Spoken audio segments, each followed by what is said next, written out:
Hey, what's up, everybody? Welcome into Tom Curran's Patriots Talk podcast, bi-week edition. We have a good one today. Dan Orlovsky from ESPN and Mike Florio from Pro Football Talk. Both are going to join. Orlovsky's going to detail the season of Drake Maye, whether or not the Patriots are the best team in the NFL, and what has been the key to Drake Maye's success. Really interesting stuff from him. And we're going to delve into the Patriots Hall of Fame conversation with Mike Florio. Bill Belichick and Robert Kraft have moved on. There will be, in the running when all the Hall of Fame selection committee sits down to deliberate on who will be inducted into Canton in August of next year. Adam Vinatieri also in the mix. He was a finalist last year. So it could be a big, big week for the Patriots come late August. Would it be drama-filled? Or would there be an olive branch extended? Goodwill all around. Bill, Robert, hatchets buried. See, I have this old-timey phone that I just... where I get all my important calls. Oh, no further ado. Let's bring in Dan Orlovsky, ESPN, to discuss Patriots, Drake Maye, and so much more. Ladies and gentlemen, it is the great Dan Orlovsky, one of the best analysts, great energy, great insight, not afraid to take a stand on anything he believes in. Dan from ESPN, thanks for coming on. Good to be with you, man. Excited, and as are many New England Patriot fans. Yeah.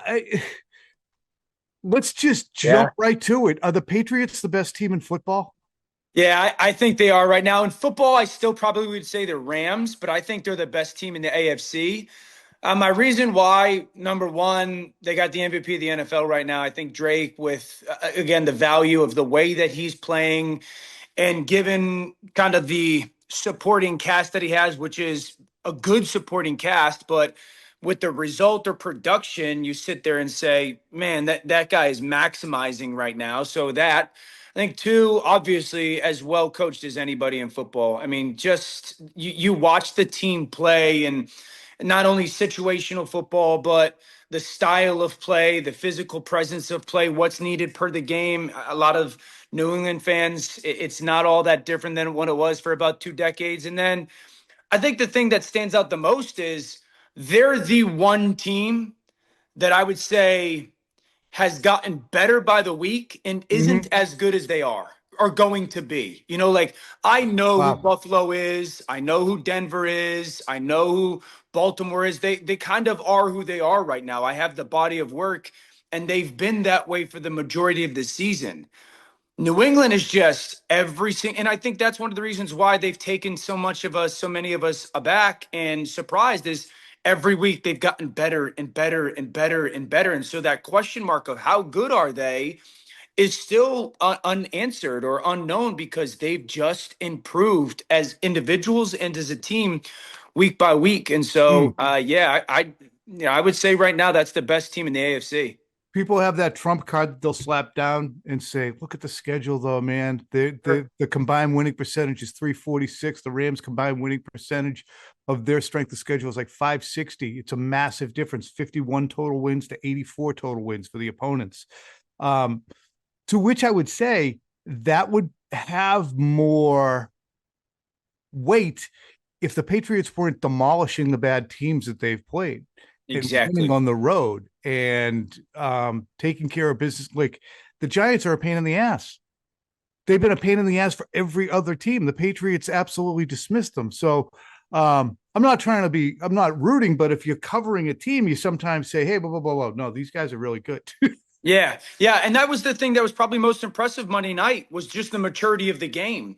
Good team, don't allow bad team to hang around. Don't allow the bad team to think that they can be on the field and have life. The week before, Detroit, who's a good football team, struggled and snuck by. 2 weeks ago, Green Bay, a good football team, struggled and snuck by those Giants. And so, if we're going to sit there and say Detroit and Green Bay, good football teams, which they are, well, New England smoked them. And other thing, Tom, that I would say about the AFC, and it's different than it has been in the years past, is like anybody can beat anybody. That's just the reality. 2 years ago, Baltimore was clearly the best team in the AFC. They had to not play well for them to lose in the playoffs, which they did. Kansas City, 3 years ago, clearly the best team in the AFC. They had to not play well in the playoffs for them to get beat. In the AFC this year, I'm sitting there going, is anyone going to be surprised if a Denver goes to Buffalo and wins? Absolutely not. Buffalo's Right. a good team, but they're more beatable this year than they ever have been. And the same with Baltimore and the same with Kansas City. So, yeah, the strength of schedule or the opponents are a thing. But you have to just look at how the team plays and how the offense is performing, how the defense is performing, and the way it looks. It's not all that different than my vantage point of preseason and being like, this is a very, very, very good football team that's going to be very difficult to beat.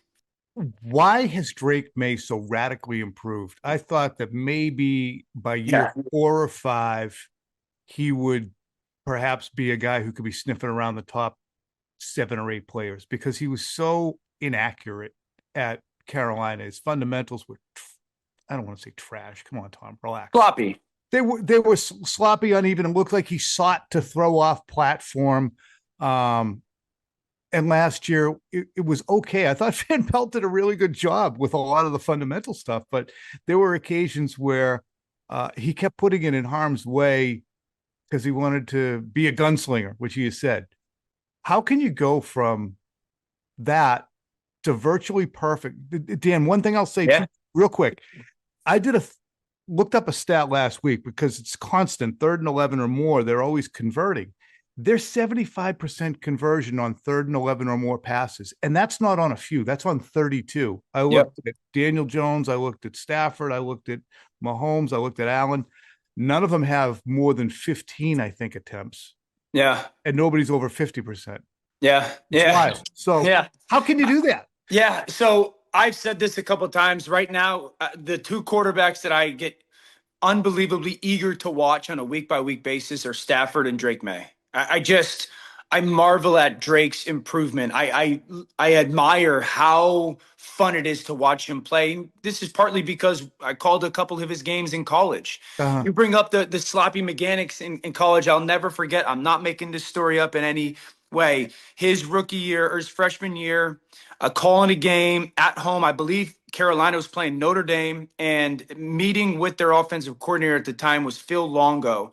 And Phil said to me, because I asked him, I said, this young player, talented, and he's like, Dan, he's got so many similarities to Patrick Mahomes, and obviously that takes everyone back. And I said, all right, what do you mean by that? And he said, he makes throws or attempts throws or does things athletically just because he can, not because we want him to or we're coaching him to.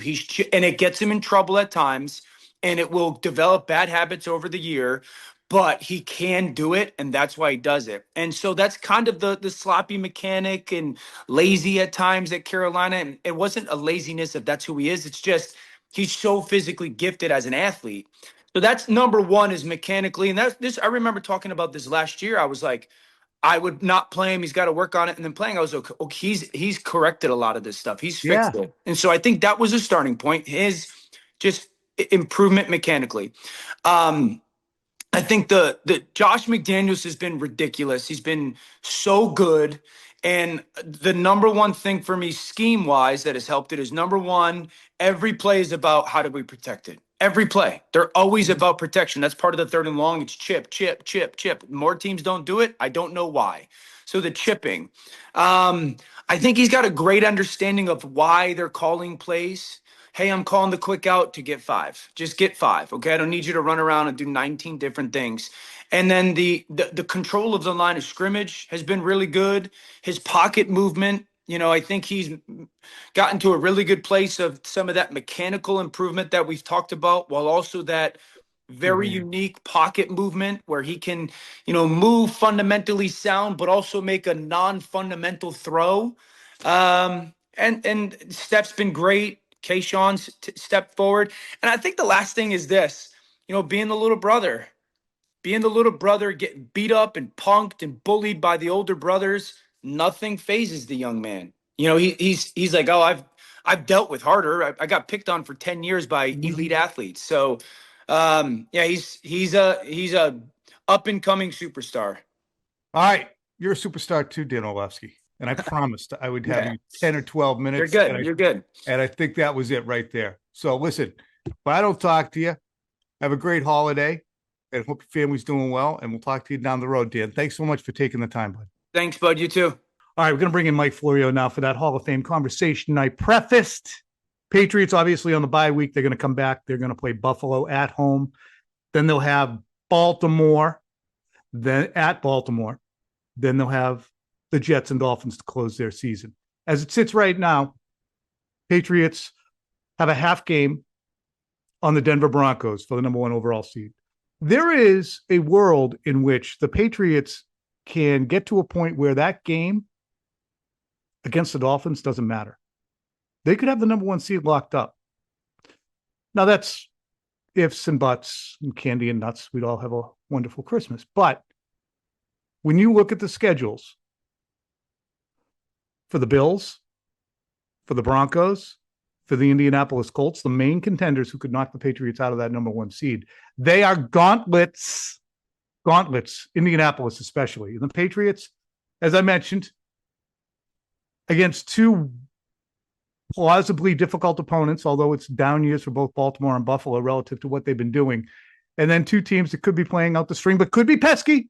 You know me. I always like to look at the pesky side of things. So we're going to be getting you up to date when we come back from the break on Tuesday with a Patriots Talk podcast with Phil. Phil will be back. But right now, Mike Florio. Hey, there he is. It's Mike Florio, my great friend, one of my best friends, really, in the industry, maybe overall. Am I going to get a Christmas card this year?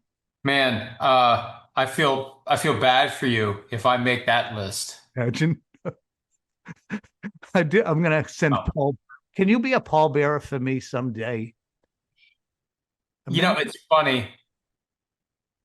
I took a nap today, and one of the dreams I had was someone I knew died, and I was excluded from the pallbearer invitation list, and I was upset about it. And then I realized, why do I want to carry that heavy-ass box anyway?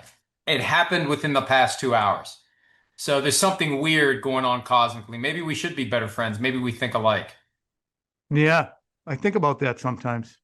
Do you think about death? Do you think about death? Have you accepted yeah, Mike, the fact that we are all destined to just, expire? Do you do the math sometimes? I try not to. Okay, I'm 58. So in 25 years, which happens real quick, I'll be 83. That happened fast. You know, 25 years ago, I was what? Do the math, 33. Yeah. So 33 was like 15 minutes ago. So better have a good time today. So let's make this a good pod for the people. All right, let's do it. I swear more now that I'm 60. So have the dump button ready.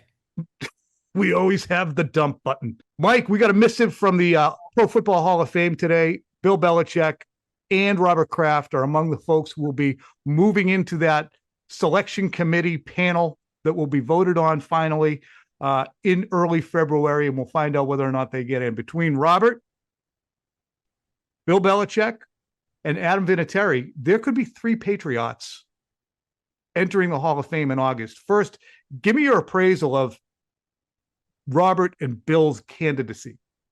Well, as an initial matter, it is very good to see that the Hall of Fame has gotten back to its primary business of determining who gets in, and it's abandoned the process of announcing the death of Hall of Fame members who haven't actually died. They tried to kill Lem Barney over the weekend. That's a massive embarrassment. This isn't PFT in the Renegade days inadvertently killing Terry Bradshaw. This is the Pro Football Hall of Fame announcing that Lem Barney had died when he hadn't died. So I think that's a microcosm of some of the issues I have at the Hall of Fame, because nobody ever knows what the rules are. Nobody knows how many yes votes anyone has to get, what the process is. It changes every year. If they want a lot of people in, they get a lot of people in. If they want to tighten it up, they tighten it up. And it changes all the time. It's one of the reasons why I will never, ever, ever, and they don't want me, so it's easy for me to say, I will never, ever, ever be part of the Hall of Fame selection process. I look at it this way. Let me start with Belichick. If he doesn't get in on his first ballot, no brainer, mic drop, like we've heard about for the likes of Peyton Manning and Dan Marino and Brett Favre, There should be no discussion, no debate. Bill Belichick is one of the all-time great professional coaches. Everything after he left the Patriots is a different thing altogether. His ridiculous adolescent resentment toward the Patriots has nothing to do with whether or not he deserves a spot in Canton. And two things can be true. You can think he's an awesome and one of the best ever professional coaches, and also think that he has done and said and believes a lot of things that make him look bad and that harm his legacy. It should not prevent him from getting in the Hall of Fame. And if they don't put him in on the first ballot, the body has no credibility whatsoever. Inevitably, the hand-wringing will occur when those voters get in the room because of Bill's, I was going to say perceived arrogance, but I covered the team for a long time, and It's not perceived, it's real. It doesn't matter. Exactly. So that's what I was going to say. But the rise of PFT coincided with the Patriots' first iteration of their dynasty, and during that time, 01 to 05, 06, the Patriots' smarter than now attitude, really fed by Bill during that time, was what generated a lot of the I can't stand these guys, which made Spygate what it was, which, because Goodell was reticent to really hammer them the way other owners wanted them to be, regardless of what the penalty, what the infraction was, it just fed. And I think a lot of it was fed by folks who have votes, old guard sports writers who are still in that room and are going to say, well, what about the Super Bowl against the Rams? As if taking pictures, as if the Patriots gleaned anything from team photo day on Saturday, even if they had videotaped it. So to me, what would your response be to when people come out and say, oh, they just couldn't get past Spygate, man, or Deflategate?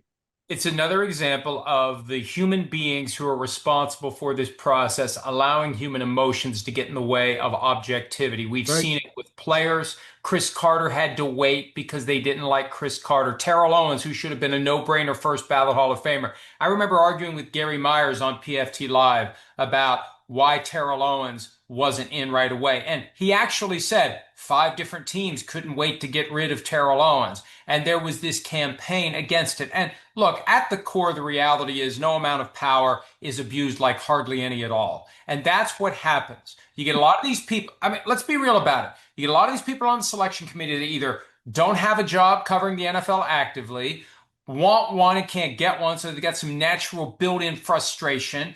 And this is their thing. This is their one moment per year where they can be kingmaker and they can settle scores and they can exact vendettas and they can do anything but assess the situation objectively. And if Belichick does not get in on the first ballot, that will be proof that the system is corrupt, it's broken, and it's one of the reasons why I want nothing to do with it. It has never struck me as, and it's never going to be perfect, right? Mm-hmm. They don't say don't let perfect be the enemy of good.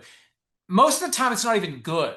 Most of the time, it's like, what the hell are they doing? Remember the guy that they put up as the contributor last year? Which brings us to Robert Kraft. The guy who didn't want to pay players. Ralph Hay, the guy who was a blip on the radar screen of the infancy of the NFL. And I saw people out there arguing, and I don't know whether it's self-importance. Hey, I want to show everybody that I'm aware of this guy who was one of the pioneers of pro football. Oh, that's fine. That doesn't mean he gets a bronze bust in Canton. So, yeah, if they don't put Belichick in, then, and if we start hearing that pushback, right? As much as I have been critical of Belichick in his current iteration and the way he has handled the Patriots, the way he's handled his business, the inherent hypocrisy of all the stuff he preached when he was the Patriots coach and all the stuff he's doing now at North Carolina has no impact, no relevance, no consequence to the fact that he should get a scowling, indifferent, arrogant bronze bust smack dab in the middle of the hall of the immortals in Canton. Which leads us to Robert Kraft in the contributor category. I think it was Ralph Hay who might have trumped him there, but there have been... And then Hay didn't get in. They put Hay up and he didn't get in. Reasonably so. So Robert Kraft has to be voted on as a contributor, whether or not they want him in. I often look at the tragedy, overstating, of course, given the tragedies around the world that are bigger, but the tragedy of individuals who are octogenarians and get in posthumously. Robert seems fine. But this ongoing Willie or won't he situation when Pat Boland's in and Jerry Jones is in and Eddie DeBartolo is in, correct? Eddie DeBartolo is in? Ed Barlow got in, Yeah. despite the manner in which he lost ownership of the 49ers, a guilty plea to a felony involving a bribery situation with an attempt to get a casino license in Louisiana, and he still got in. And we're going to encounter the same thing. Well, Robert got a rub down, and there was a sting. I look at it this way. If Jerry Jones is in, Robert Kraft should be in. Their impact is equivalent. One was more open and present and boisterous and out there acting like the carnival barker that he is. Robert Kraft is more of a master of working behind the scenes to get the NFL to where it now is. They're two sides of the same coin. And they To interject too, the irony in that is one was a Maverick owner and one was a conciliatory or a deal maker that helped to advance the league as opposed to his own interests. Sorry, Mike. No, and look, one presided over a team that won 3 Super Bowls and ultimately didn't maintain what it had because he couldn't tolerate sharing the spotlight with a Hall of Fame head coach. Robert Kraft shared the spotlight, surrendered the spotlight to a Hall of Fame head coach for 24 years and put up with a lot of stuff for whatever it was that went on between the egos of Jimmy Johnson and Jerry Jones. I'd submit that Robert Kraft had to eat a lot more stuff than Jones ever did. And he did because the greater goal was to win. And he knew that Belichick would help him win. So he set aside whatever his own personal desires may be. I mean, look, when you're a multi-billionaire, you don't have to tolerate disrespect from anyone. He put up with an inherently disrespectful human being, which Bill Belichick was and still is. He carries himself that way. He acts that way. He talks to people that way. That can't be disputed. Anyone with eyes and ears can tell that's who Bill is. And Robert Kraft put up with it and got 6 championships out of it. So if Jones is in, Kraft should be in. It's that simple. Jones is in, Kraft should be in. Are there others who also should be in? Yes. This is the problem. Because they haven't confined the Hall of Fame to what Deion Sanders has advocated for. Mm-hmm. You make the argument that only the people for whom there is no debate are the ones who should get in. If there's any debate, they don't get in. Only the mic drops, the true mic drops, not the, but what about this? What about that? Belichick, mic drop, in. Tom Brady, mic drop, in, right? But if we're going to have this broader selection with this never-ending supply of busts because we want to have maximum parties in Canton and we want the parade to be more than one float, or we, God forbid, we don't want to have a year where there's no parade at all because nobody got in, kind of the way baseball can be. They've accepted that it's a broader cut. And there's going to be dispute on the fringes, just like what we're seeing with the college football playoff. No matter how many teams are in, there's always going to be dispute on the fringes. And the more seats at the table, the more that those who were excluded will have a plausible argument that they should be there. That's kind of where the Hall of Fame is. Okay, fine. But Jerry Jones is in. If he's in, Robert Kraft should be in. It's that simple. Yep, I agree. Adam Vinatieri, would he fit into the mic drop category? I don't know that he fits into the mic drop category, but I've heard it explained from time to time as you can't tell the story of the NFL without that. But you know what? There's a lot of people who aren't in and who will never be in. You can't tell the full unabridged story of the NFL without those people. So I don't know that that's the easiest test. But this is a guy who made some of the biggest kicks under the most intense circumstances and helped propel the first half of the dynasty, and then went on to win another Super Bowl and be successful for a long time with the Indianapolis Colts. And there aren't a whole lot of kickers in that. See, this is the problem. There's no true apples to apples comparison. Right. It's apples and oranges and kumquats and car batteries. And how do you distinguish all the different people from all the different buckets? And the way it works, Belichick's in a bucket and Kraft's in his own bucket and the players are in their own bucket. So they've made it a little simpler, but still all the players, and we know how some players are, they look down their noses at punters and kickers. Sure. But some of them have done enough where they're worthy of having that bronze bust. And I think Vinatieri is. Now, would he get in a year that maybe Belichick and Kraft get in? Because that's part of it too. Oh, no doubt.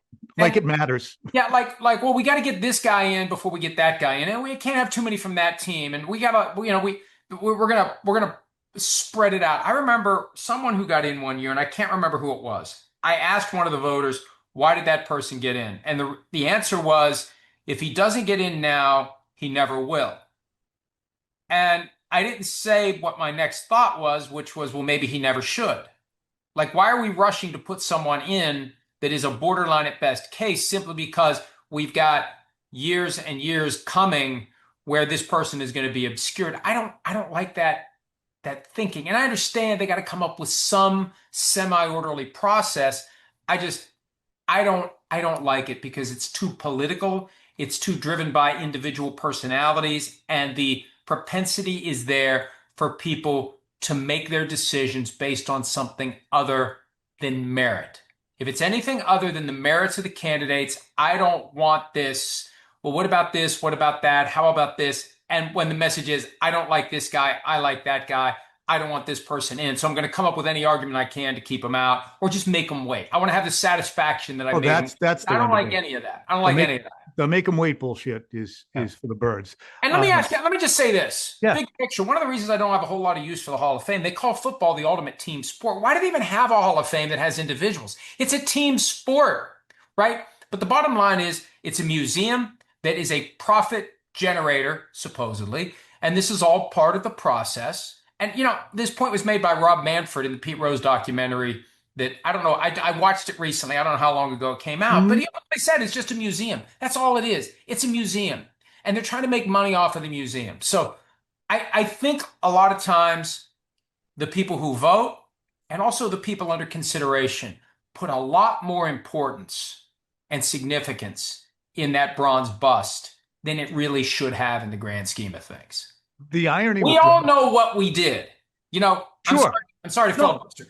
But shouldn't it be enough as human beings that we all know what we did and we all know what we contributed, and we don't need somebody else to tell us? We know what we did. The irony with Robert Kraft now that people don't understand and continue to miss the point on, and very few people have listened when I've said this, is Robert Kraft is a little bit over it personally.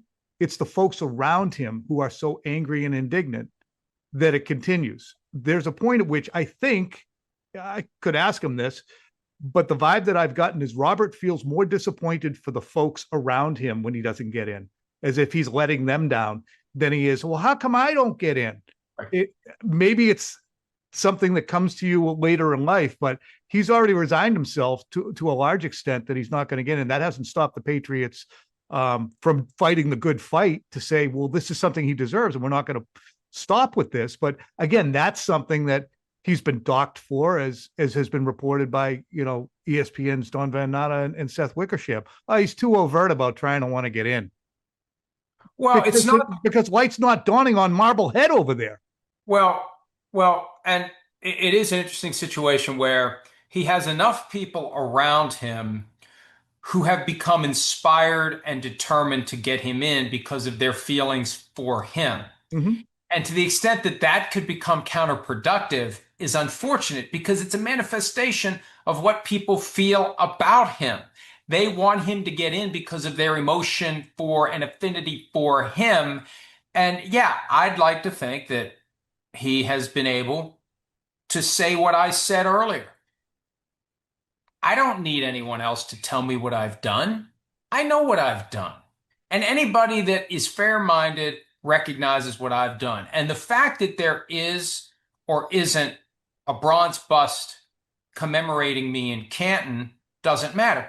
Look, you weren't sure Eddie DeBartolo had a bust. That's the thing. This isn't something that is handed down like stone tablets and we all have it imprinted on our souls. It's a freaking sculpture that is in a museum that anyone only ever goes to once a year when they have the Hall of Fame weekend. I just think we we like to mythologize. And I think as members of the sports media, we like to be witnesses to mythology. I just think a lot of times it's just a bunch of, bull junk, as Deion Sanders would say. Our great friend Shireen Williams, who's a contributor to PFT, is in. I would contend, as we're sitting here talking, if you want to have the media wing, the contributor wing, and this is a far wing, we shouldn't really even pretend. It's not really. That's the thing, and I love Shireen, and she's never created this. She's never created this misimpression. There are people who have gotten the media award who act like it's the same thing as having a bronze bust, and it isn't. It's a certificate. For Ed Sable, it is, because he got a bronze bust. But for everybody else, it's just the Coke and Pepsi that goes along with the hot dog, right? The hot dog is the attraction. Everything else is just window dressing, and the people who get in from the media aren't really in it. But it's human nature to aggrandize.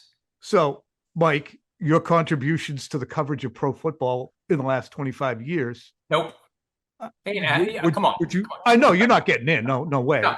And I don't want it. I don't want it. I know what I've done. But if I know what I've done. I don't need anyone to tell me. If the Hall of Fame fairy came down and tapped you on that generous forehead or your wonderful hair and said you're in, would you boycott?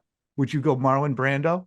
I'll be dead before it happens. I'm the prime candidate for once he's dead, then we'll acknowledge what he did. We're never going to acknowledge what he did while he's alive. It'll be when I'm dead and when I'm gone and when the contributions that are made on a daily basis, 365 days out of the year for 20 plus years in running, when those are gone and there's no one there to fill that void, that's when they'll understand. And that's fine.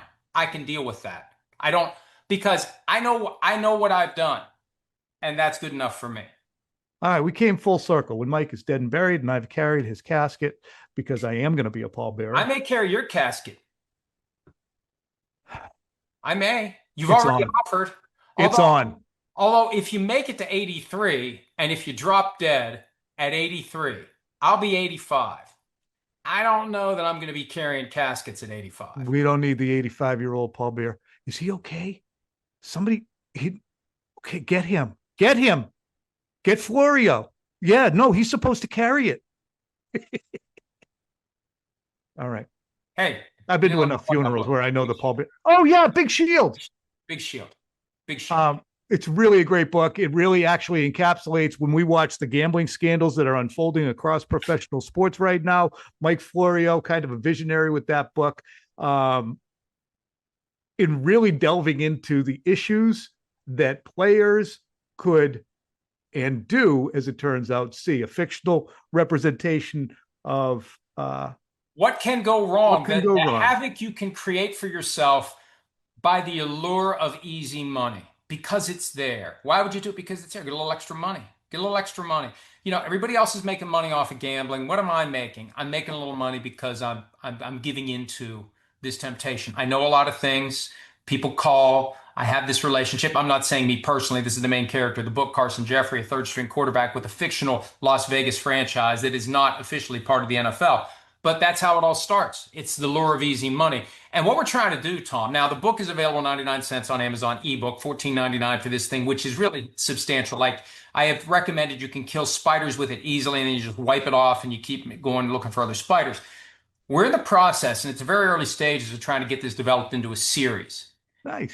Some production companies, their pushback is, oh, wait, well, we aspire to do business with these sports leagues. They won't like this. You know what? The truth is, they will. And I've had conversations with people high up in the NFL apparatus. They recognize that something like this turned into a series that a bunch of kids will watch on their phones will send the message necessary 100%. as they are in their formative years to stay away, so they don't have to deal with a generation of kids who think it's perfectly normal to get sucked in to this vortex of you can win, easy money. Nobody will know. And so anyway, we're trying to get that made. I think it would be awesome for that purpose and that purpose alone. You can sit there and wag a finger at the players in a meeting while they're looking at their phones and not paying attention, or you can give them something that is inherently entertaining that will teach them, and they won't realize they're being taught the lesson to stay away. Did you watch Scared Straight? Yes, and I used that example with someone. Tom, that was the example I used with someone of our vintage. I said, look, Scared Straight still, I remember where I was. Just real quick for the folks. Straight. For the folks who are listening, Scared Straight came out late 70s, maybe early 80s. Late 70s. Okay. 70s. So Mike and I were about 10 and 12, and it was basically going into a prison, and the prisoners in the 70s and 80s were of a different ilk than in the Rahway State Penitentiary in New Jersey.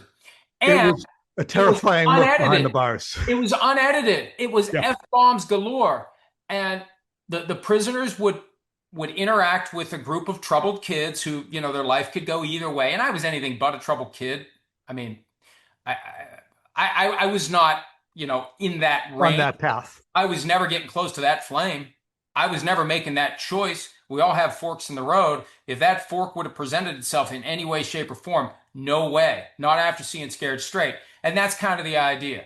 We get this out there, we get this made, and there is one major streaming company that's interested, but one thing I know about this world, you got to thread 1,000 needles to get something made. It's amazing any series or movie ever gets made. All the things that have to go right, all the coins that have to get flipped heads to get something made. But I think it would be a very valuable tool for scaring straight people who now, it's as simple as playing.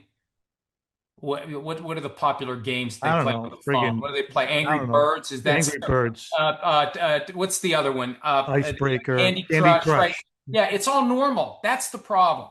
Legalizing it has normalized it. And the thing that used to be back alley, cross the train tracks, find the guy with one eyebrow and 2 gold chains, you don't have to do that anymore. It's all pick up your phone and boom, and boom. And I'll tell you one last story. I had a nephew that turned 21 this year. Mm-hmm. And, as his birthday was getting closer and closer, it wasn't about, hey, when I'm 21, I can go get a beer. He's had a fake ID. I can go buy a pack of cigarettes. He's had a fake ID. You know what I can do when I turn 21? Download the app and start betting on European table tennis at 2 a.m. And he couldn't wait. He couldn't wait to do it. So it's a problem. It really is. They've let the as Chris Sims says of Pandora's box, they let Pandora out of the box, and Pandora is flying all over the place. Pandora. He thinks Pandora was actually in Pandora's box. Pandora wasn't in the box. I don't try to explain it to him. You can Google it. Hey, looking forward to your funeral. I will be there with bells on. I will be at yours. No. See, I won't be at yours. That's the thing. No, you won't. You're not invited. I'm doing an invitation only. You have no control over it. I'll show up if I want to show up. You can't keep me out. You'll have no power over me. You'll be dead. I can send my 3 sons down there to hoist you out. And Florio Jr. by himself. He's going to have to fend those 3 off. Yeah. Oh, he can. He's my unpaid bodyguard. We for some reason, a couple squirrely little fellas ended up with 3 large kids. Anyway, 4. I was reminiscing on this today, back in 2019, and I think there's a great irony here. We haven't talked about the Patriots. The hit that was applied to Jackson Dart on the sideline the other night reminded me of the hesitation we used to see when Patrick Mahomes was doing his half-speed old man weaving through traffic and no one would touch him because they were afraid to touch the quarterback. The prime example of that was the 2019 AFC Championship game featuring the Tennessee Titans coached by Mike Vrabel. They all stood there and watched him run around them to the end zone. They were afraid to hit him. After that game, I made a comment along the lines of, hey, the 49ers, they got to not worry about getting penalized. They just got to hit this guy. You want to win a championship? You can't let him run around you. He's a runner. You got to hit him. That got Chiefs fans up in arms to the point where, as we were leaving the Super Bowl that year, my son was my bodyguard. He was my big dom, wearing the Rob Lowe fan of the NFL hat because that was the year that all happened. And I was just reminiscing about that earlier today. See, everything comes full circle, Mike. Thank you so much for your time. We went longer than we anticipated because we have a good time talking. If I don't see you, which I won't, Merry Christmas. See you at the Super Bowl. Thanks, pal. Good talking to you. Bye, buddy. Take care. All right. Thanks, everybody, for being with me. Going to play golf this weekend. I don't know what you're going to do. I know it's cold, but I'm a devoted player. Okay. And for those of you who are sick of the golf talk, don't blame you. I wouldn't blame you. You're not here for the golf, but for the people who are. I went and saw my guy, Sean Hester. He's a great teacher. He teaches out of TPC Boston and the Harmon Club. And I said, I gotta fix the drive because the dropping of the club, too much stuff. And the great thing about Sean Hester, he gets so disgusted with me. What's with all the walking around after you swing the club? Because I'm out of balance. I said, I'm out of balance. I walk around a lot. He goes, cut it out. Stop it. Your hands are late. So we're working on that. And it's working. It's working. We'll keep you up to date. We're finding fairways on a more regular basis. And we're hitting the ball high. I've been a line drive hitter. You know why? Because the head moves and the club never catches up.